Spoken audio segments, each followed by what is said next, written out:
అందరికీ నమస్కారం. ఒకరోజు ఒక కోటీశ్వరుడు ఇల్లు చూసి, ఎప్పటికైనా అటువంటి ఇల్లు కట్టాలి అని గట్టిగా నిర్ణయించుకున్నాను.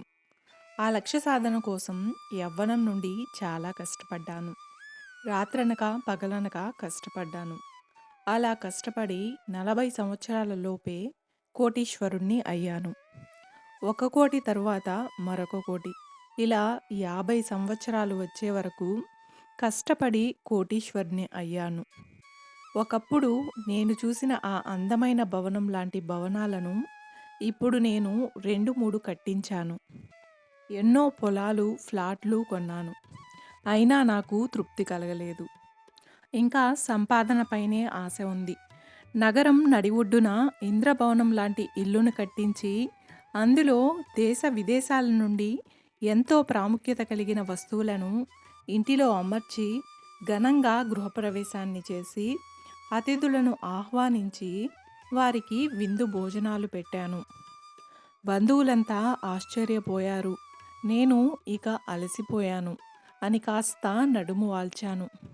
భార్యా పిల్లలు ఎంతో సంతోషంగా ఉన్నారు. ఇంటి ప్రత్యేకతలు, వచ్చిన అతిథుల కామెంట్లు, ఖర్చు పెట్టిన డబ్బు గురించి బంధువులతో, స్నేహితులతో ఆనందంగా వారు మాట్లాడుతున్నారు. ఈరోజు నాకు హాయిగా నిద్రపోవాలనిపించింది.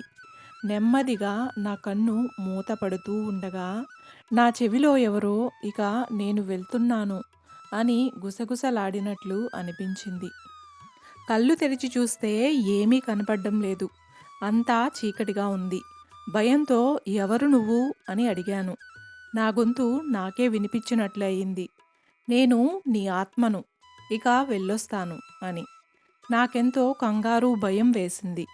భయంతోనే అడిగాను. అదేంటి నువ్వు వెళ్ళిపోతే నేను చచ్చిపోతాను కదా అన్నాను. అవును అంది నా ఆత్మ. వద్దు వెళ్ళకు చూడు. ఒక్కసారి నేను సంపాదించిన ఈ ఆస్తినంతా చూడు. ఈ ఇంద్రభవనం లాంటి ఇల్లును చూడు. ఇదంతా ఎవరి కోసం? నువ్వు సుఖంగా ఉండాలనే కదా! నీ సంతోషం కోసమే కదా నేను కట్టించాను. ఇక విశ్రాంతి తీసుకుందామన్న సమయంలో నువ్వు ఇలా వెళ్ళిపోతే ఎలా? ఉండు. నువ్వు ఎక్కడికి వెళ్ళకు. నాలోనే ఉండి ఈ ఆస్తినంతా అనుభవించు సుఖంగా అన్నాను. అప్పుడు అనుభవించాలా? ఎలా? నీకు ఒళ్ళంతా షుగరు.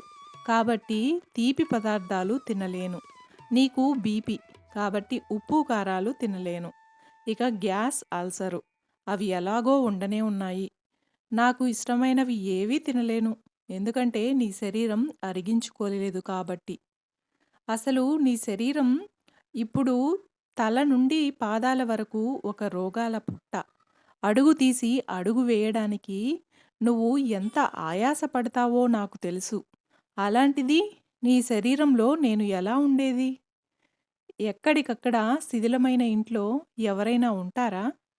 నువ్వు కట్టించుకున్న ఈ అందమైన ఇంటితో నాకేంటి సంబంధం? నేను ఉండేది నీ శరీరంలో. అదే నా అసలైన ఇల్లు. ఇప్పుడు నా ఇంటికి అంతా సమస్యలే. నాకు రక్షణ లేదు, సుఖం లేదు. అన్నింటికన్నా నీకు ముందుగా వచ్చిన అతి ముఖ్యమైన మరియు అతి పెద్ద జబ్బు డబ్బు. చెప్పు, నువ్వు అసలు ఏ రోజైనా సరిగ్గా నిద్రపోయావా? ప్రతి క్షణం వేరొకరితో పోటీపడి నాలో అసూయను నింపావు. ఇంకొకరిని అణగదొక్కడానికి నాతో కుట్రలు చేయించావు. ఎన్నిసార్లు నన్ను పగా ద్వేషాలతో రగిలిపోయేలా, ఈర్ష్యతో కుళ్ళిపోయేలా చేశావు? గుర్తుకు తెచ్చుకో. రోగాలు చుట్టుముడుతున్నా ఏనాడైనా నీ శరీరాన్ని పట్టించుకున్నావా? ఏమన్నా అంటే హాస్పిటల్‌కి వెళ్ళడం, టాబ్లెట్లు వేసుకోవడం.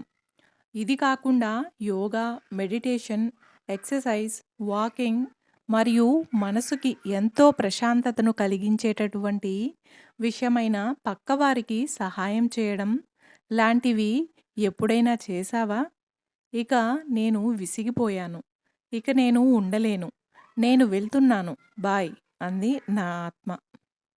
ఫ్రెండ్స్, ప్రస్తుత పోటీ యుగంలో రేపటి గురించి విపరీతమైన ఆందోళన పడుతూ ఉంటాం. అలా పడుతూ నేడు మన చేతిలో ఉన్న ఈ క్షణాన్ని ఆస్వాదించలేకపోతున్నాం. దేవుడు ఇచ్చిన ఆరోగ్యమే మహాభాగ్యం అని మరచిపోయి మనుషులు సృష్టించిన డబ్బే సర్వస్వం అనుకుంటున్నాం. ఒక విధంగా చెప్పాలంటే రోగాలకు రమ్మని ఆహ్వానం పలికి వాటిని నయం చేసుకోవడానికి ఖర్చు పెట్టాల్సిన డబ్బు కోసం సంపాదిస్తున్నాం.